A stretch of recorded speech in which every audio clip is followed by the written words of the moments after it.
Frederick Douglass's birthday, we completed the renovations at FDMG, so we completely done. So the school is done. School is done. Congratulations. We're just trying to get an inspection now. You know what I find interesting, Dr. Umar? People would like to say you a scammer, right? And I say Dr. Umar has the school. The school is there. I don't mind the allegations, I've but seen show the renovations. proof. But the school is there. They can't say you didn't use the money for 7 to years. buy the building, to renovate it, and all of that type of stuff. But I have heard people say he'll never get accreditation. Well, here's the thing.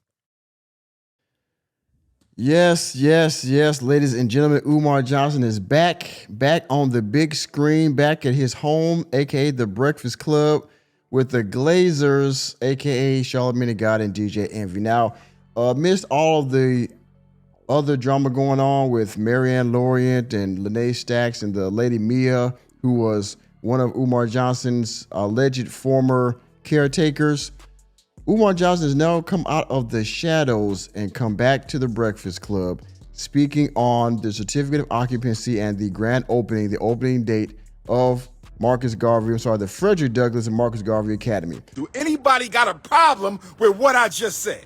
And we know since he's acquired the building in 2019, he has changed the grand opening date numerous times. And this is another one, because he said this year, right?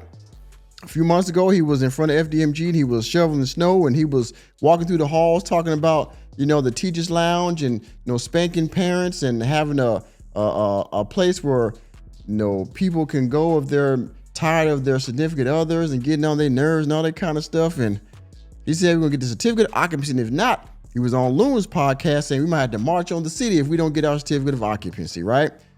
And so now he's back again, changing the grand opening of FDMG. Meanwhile, speaking on the certificate of occupancy, which he said he might have to go with the city to get, talking about he doesn't need credentials, he doesn't need this and that, and it's the first independent school with the black dollar and so on and so forth, as he always does. This is the latest from the Breakfast Club, which does millions of views every time it goes on. That's true, okay?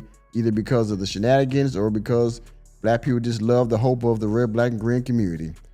In any case, we're going to continue on listening to what Umar Johnson has to say. I'm going to put a thumbnail in front of the video moving forward because I believe the Breakfast Club does like to do copyright claims on the video. So to keep this video greenlit, I'm going to put a thumbnail in front of the video moving forward, and we're going to continue with the reaction. But as you see, the title of the video is Dr. Umar plans to open Frederick Douglass Marcus Garvey Academy by 2027. Again! Yes. So as I said before, he has moved the grand opening date once again, all right? So let's let Umar Johnson continue to talk about the lies that he always tells regarding his own career, his credentials, and the Frederick Douglass and Marcus Garvey Academy. So without further ado, take it away, Umar.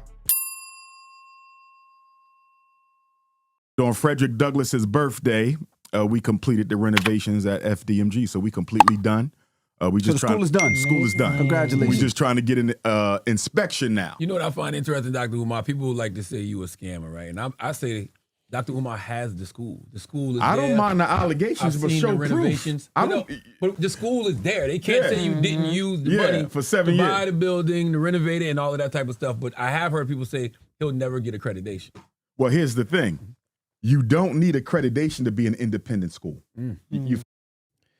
Umar Johnson, stop the lies. Enemy spotted. You don't need accreditation to be a private school. What he said? Let me run that back one more time. He doesn't need what? He said he doesn't need what? An independent school. You don't need accreditation to be an independent school, or I guess AKA a private school, whatever you want to call it. Umar Johnson, so that's like saying you don't need a certificate of occupancy to open the building. You need the state somewhere along the line, okay?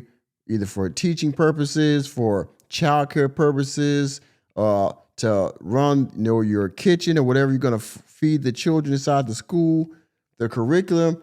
Even though your school might be independent, the curriculum, I believe, if not mistaken, still runs through the state or the city, if not mistaken, at least. So does like your meals or whatever kind of inspections you need for your school. All that has to go through the state. So what is your children going to get? What kind of paperwork that's going to justify their education they're going to get when they graduate because you didn't go through the state for anything. I mean, this is ridiculous just by listening to it, but okay. You follow what I'm saying? Accreditation is a voluntary process. On a university level, it's a little bit more mandatory. But for grade schools, your right to operate comes from the State Department of Education. So I can voluntarily go and get some white people and ask them what they think about my black school. But being Dr. Umar Ifatunde, I don't really care about the opinions of anybody outside of my community, so we won't be doing that. So if Charlamagne said, you know what, I don't want to send my child to FDMG because they're not accredited, then send them somewhere else. Because I know what we're about to do. We're about to change the whole game. Look at him, man. Just patting himself on the back of it. We're about to change the game. Change what game? Well, The State Department of Education will ever agree to have the school? Why not? I got all the credentials of any white person. In fact, I probably got more credentials than any other white person, so why not? Because you're black. And right. And once again, he's confusing his personal credentials with the credentials that the school needs to operate and teach children. And yes, be accredited, because you need some type of accreditation. Maybe, okay, yeah, it's not a public school. Yeah, it's not, ran by the state. It's not funded by the state money. But in order to get a diploma or some type of in-state paperwork, and in-state, I mean, once you're done with the classes or whatever curriculum, you need something that's backed by the city or the state to say, yes, your child went here. They got a proper education from whoever it was, and you can take this to whatever institutions, for like universities. You can take it to your job or whatever you apply for. You can take it here and there, and it will be universally, nationally recognized. Without that, oh my God. I'm about to say, and then you about to shake it up and do the there may unaccreditation. be some difficulties along the road, but the biggest thing that's going to alleviate a lot of that, we are not a government-funded charter school. Gotcha. We are an independent tuition base. If you don't pay, they don't come. So remember, the school we have was a charter school. I used to be principal at a charter school. I used to be vice principal at a charter school. And there's so many hoops you got to jump through in order to keep that funding. It ain't really worth it to me. It's too much. It's too much. And so for me, I'm glad we went the way that we went. It's the first school in American history built exclusively by donations from African people from around the world. Every single continent, nearly every country donated to FDMG. So nearly every country and every continent in the world got scammed by Dr. Umar Johnson. Really? Nick, you're stupid. By the way, I'm sorry, they got donations. They got donations. I'm sorry, they got donations, all right? Donations. Now, also, in addition to that, Umar, you working at a school and you knowing the business side of the school is not the same thing. He says, well, I got all the credentials, I've been a principal, blah, blah, and I know all the hoops they ran through. You might know a little bit of it because you worked there, of course, right? But all the inner workings of the political side and the financial side of how that takes to actually run a school from a business perspective, because there is a business side to it, right? You don't know all that. I mean, you've been winging it for like the last 8 fucking years. It's like, wow. Be opening the doors where students can start. Well, we got to get a certificate of occupancy. I can't answer that. You feel me? That see, it's always something holding me. If we had it right now, I'm confident we can start August, not this year because you only got a few months, but of 2027. You feel me?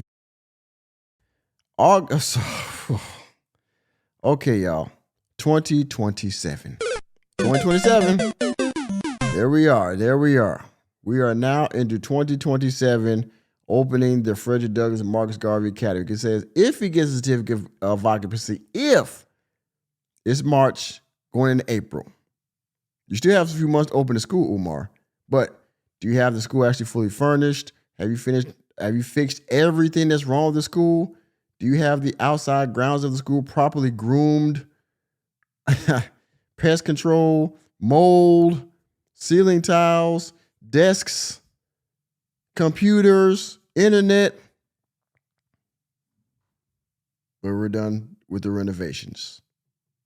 The question becomes, here we go again. We're completely done. How long before you give us our paper so we can start planning for the children? And I can't answer that. And with the children, what are you thinking as far as, I guess, attendance? Is it going to be paid? Is it going to be Tuition. free? Tuition. So the kids have They to got to pay. tuition. You don't Because pay, they gotta don't teachers come. and everything. I got you. And it's not going to be an issue for us because number one, my popularity, my expertise, but also the demand.